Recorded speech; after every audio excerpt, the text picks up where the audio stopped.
Welcome to our presentation, Teaching for Global Competence with Literature. I am April Mattix Foster, and I'm delighted to represent my team in this brief presentation. A little over a year ago, we were awarded a Longview Foundation grant entitled Teaching for Anti-Racism and Global Competence to support the development of understanding of global issues surrounding refugees, immigrants, and racism. This poster shares part of our work that focuses on the use of children's literature to help support teachers' understanding of immigrant and refugee populations.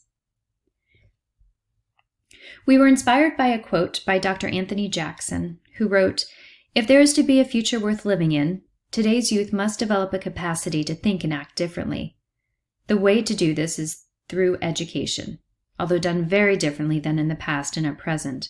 What is needed is education for the 22nd century, not just to prepare for it, but to get us there. To do this, all youth must be educated to develop a more egalitarian mindset. If we are to root out racism, if we are to survive as a species, education on a global scale must develop in youth the disposition to act more toward the common good than toward individual gain or group hegemony." Using this as a springboard, we worked to build several new modules in our graduate program in teacher education. We focused on global competence and anti-racism education as a framework. Briefly, we used the definition that globally competent individuals are people who investigate the world beyond their immediate environment. They have awareness, curiosity, and interest in learning about local and global issues of significance.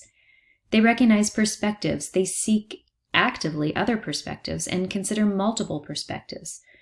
When thinking about issues of local and global significance, they communicate effectively and respectively across diverse audiences and contexts, and they develop the capacity to and desire to act to create a more just, sustainable world for all.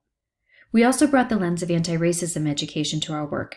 Anti-racism education can be thought about as an exercise of hope, the practice of deliberately dismantling systemic racism, the practice of freedom and of truth-telling.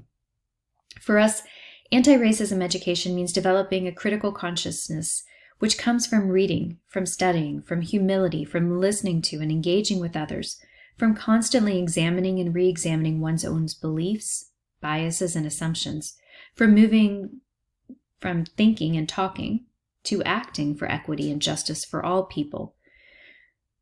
We base our work on the idea that global competence and anti-racism education have clear intersections, inasmuch as global competence education can be one tool for addressing systemic racism by fostering children's global competence as educators and actively developing children's cultural humility and shaping children's capacity to think and to act differently.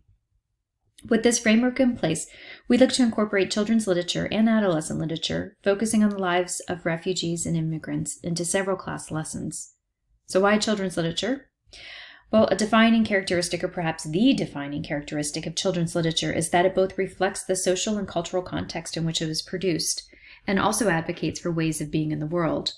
This literature is not just simply about children and the books said to be for them. It is also about the societies and cultures from which the literature comes. And research on children's and adolescent literature has shown it to be a powerful medium to develop K-12 students' understanding of themselves and the world around them. And a major goal of achieving a deeper understanding of existing social conditions and power relations and a growing body of literature suggests that teacher educators can use children and adolescent literature to foster critical consciousness and social justice practice. Literature can create a safe space for engaging learners in dialogue about sensitive topics, invite problem posing, build critical literacy skills, and consider actions that can improve unjust outcomes. Alongside reading children's literature, we coupled books with engaging with global thinking routines based on the work from Harvard's Project Zero. Global thinking routines are micro-teaching tools that can foster inquiry about the world beyond one's immediate environment, engage learners in perspective-taking of others, invite respectful dialogue with diverse others, and spark thinking around, acting, and advocating for a more just and sustainable world.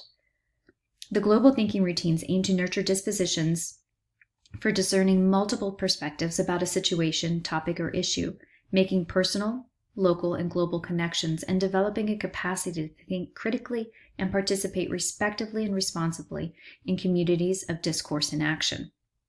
Throughout the courses, we created opportunities and assignments for in-service and pre-service teachers to engage in reading children and adolescent literature, exploring immigrant and refugee experiences, engaging in global thinking routines to reflect and respond on the literature, and creating action plans of how they can support and advocate for immigrant and refugee students in their own schools and classrooms. And we've been thrilled with the feedback and responses our students have given us who have been engaging in this work, and we hope to continue to grow and expand this work in the future.